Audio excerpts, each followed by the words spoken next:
These pint-sized performers were undeniably cute and precocious as child stars tend to be. But they've grown up to become unrecognizably gorgeous, transforming into action stars, musicians, and everything in between. Jonathan Lipnicki rose to fame as the adorable bespectacled kid in 1996's Jerry Maguire. Are you a football player? Am I a football player? I'm a school teacher about to whomp your ass. Put Jerry Maguire on the phone. He also appeared in Like Mike and the Stuart Little movies.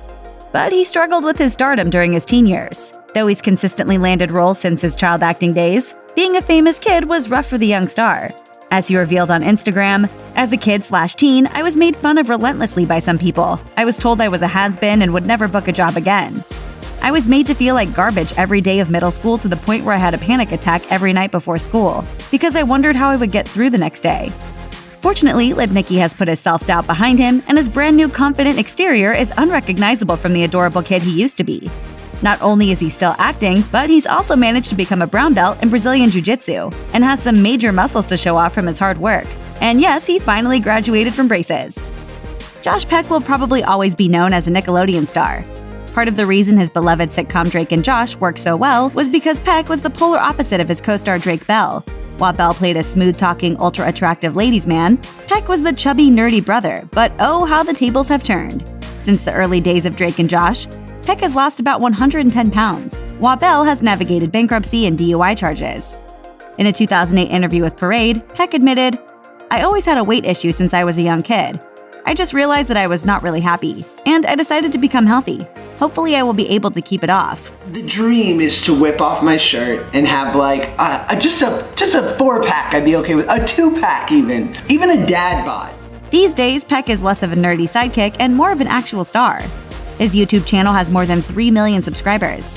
And he's racked up plenty of credits in TV shows and indie films. He's also come a long way from chasing Mindy Crenshaw on TV, as he's grown up and gotten himself a wife and a kid. Long live Neville Longbottom, the Harry Potter underdog who taught us that you don't always need to be brave to be a hero. Matthew Lewis started playing the nerdy Gryffindor when he was just 11 years old. By the second film in the series, he was already fighting with puberty to keep his childish looks. It didn't work, and his intimate, years-long relationship with the fat suit began.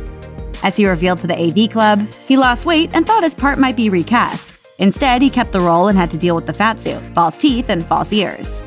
He lost the fat suit went. We figured that he'd been living underground, so he's not eating too well. Lewis was eventually able to reveal his slim figure in public. He looked almost nothing like his former self. But everyone has to grow up and graduate from Hogwarts eventually. His transformation was so astounding that BuzzFeed coined the term Neville Longbottoming to describe when puberty gives someone a major glow-up. The unlikely Harry Potter hero has gone on to strut his stuff in shirtless magazine spreads that show off his six-pack. We never thought we'd see Neville in his underpants, but here we are. Most people who saw 2002's The Ring have the footage from the creepy VHS tape permanently burned into their brains. The image of Samara crawling out of the TV is still absolutely terrifying more than a decade later. But as it turns out, Samara actually isn't all that scary in real life. Instead, she's all grown up and totally gorgeous. Before The Ring, Daveigh Chase had some minor TV parts and provided the voice of Lilo in Lilo and Stitch. After playing the creepy undead tween, she ditched the long black locks and starred on HBO's Big Love. She's still acting, and she's also perfected the art of the Instagram model shot. In 2017, she had a brush with the tabloids when she was arrested after allegedly dumping a dying man outside of a hospital. According to TMZ, she wasn't a suspect and was merely trying to help the man, who died of a possible overdose, but she did have an outstanding warrant at the time. She was arrested again in 2018 for misdemeanor possession of a controlled substance. Most audiences first saw Abigail Breslin as the unlikely beauty queen in Little Miss Sunshine. Olive Hoover was an icon of self-love and oversized glasses and sweatbands. As it turns out, the actress isn't too far off from her character in real life as an adult. She's still smashing Hollywood's beauty norms and has spoken out publicly about the subject. In 2015, after some people posted negative comments about photos of Selena Gomez, Breslin responded with a Tumblr post. She declared, "How are young girls supposed to grow up normally and not feel bad about themselves and not develop eating disorders if it's literally national headline news that a thin girl may or may not have put on a few pounds, and yet still remains thin?"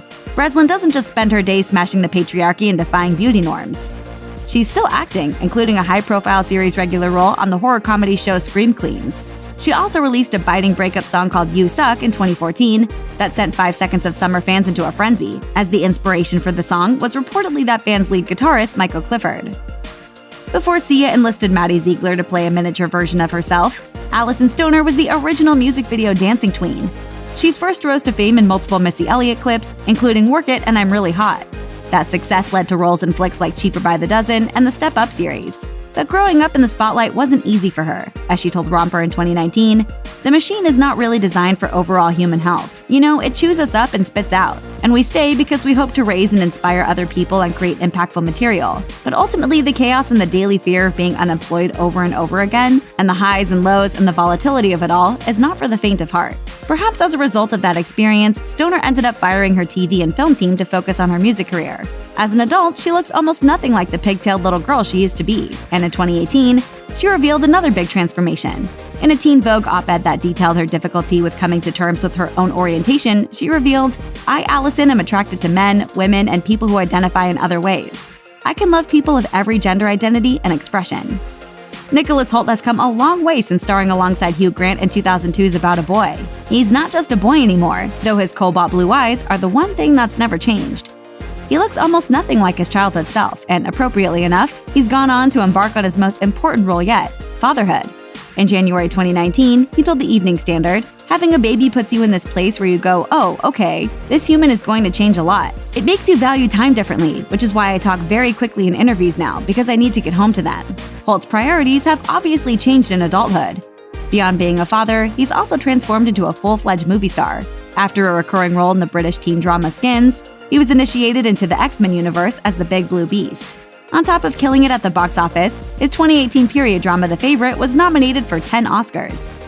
If you saw Blake McIver Ewing today, you'd think he was probably a male model. Little would most of us know that he once starred as a nerdy but totally adorable little rascal in the 90s.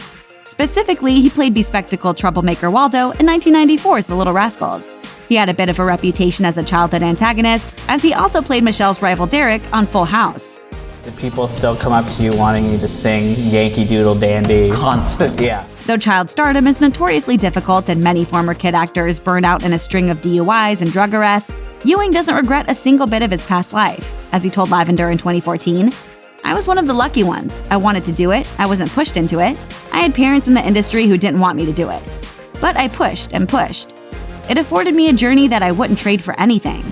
Ewing has since focused his efforts on music, though it took him years to release an album. He picked up go-go dancing to fund his career rather than crowdsource his music via Kickstarter, which he described as empowering because he realized he was, quote, comfortable in his own body. It sure doesn't hurt when you've got a six-pack.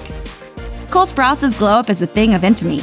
It's not very often a star goes from bowl cut to Met Gala in a few short years. He and his twin brother Dylan were like the male version of Mary-Kate and Ashley Olsen in the early 2000s. They rose to stardom on Disney's The Sweet Life of Zack and Cody, where they hit every awkward puberty mark, punctuated by their unforgivable bowl cuts and Disney wardrobe. After their run with the Mouse House ended, the Sprouses went from the sweet life to the dorm life. Cole told Women's Wear Daily in 2017, "The goal for me to go to college, and my brother as well, was to fade out. It's no new narrative to say that when people get out of child stardom, they oftentimes rebel in very serious ways. I didn't want to make that public spectacle, so part of the reason I went to college was that I wanted to fade out peacefully." But it seems that Cole's plan to avoid fame seems to have reversed itself, as he's completely reinvented himself as a sex symbol on Riverdale, the CW's gritty Archie comics adaptation. The series marked his first role in 5 years, and yes, he finally cut his hair. Isabelle Fuhrman pulled off a feat most child stars don't ever accomplish. She jumped into the psyche of a 33-year-old adult who was posing as a child, when she was just a child herself. Discovering that her character Esther was a full-fledged adult and orphan will forever go down as one of the most iconic horror movie moments of the 2000s. But it was challenging for the then 10-year-old star to understand some of the film's adult themes. As she told the 405 in 2018, "Everyone was conscious of the fact that I was a kid and didn't want me to grow up too fast. But I had to understand what it was like to be rejected. I had to understand what it was like to want love so badly that you would do something like that. 10-year-olds just don't think about those sort of things." I am eating normal. Yeah, maybe in Transylvania or whatever country you're from. Incidentally, I'm from Russia. Transylvania isn't even a country. It's a part of Romania. Fuhrman has, of course, become an actual adult herself. She's since landed roles in films like the Stephen King adaptation Cell and the supernatural horror Down a Dark Hall. She doesn't look anything like the pigtailed nightmare she played as a young kid, but she's every bit as fierce. Check out one of our newest videos right here. Plus, even more Nicki Swift videos about your favorite stars are coming soon. Subscribe to our YouTube channel and hit the bell so you don't miss a single one.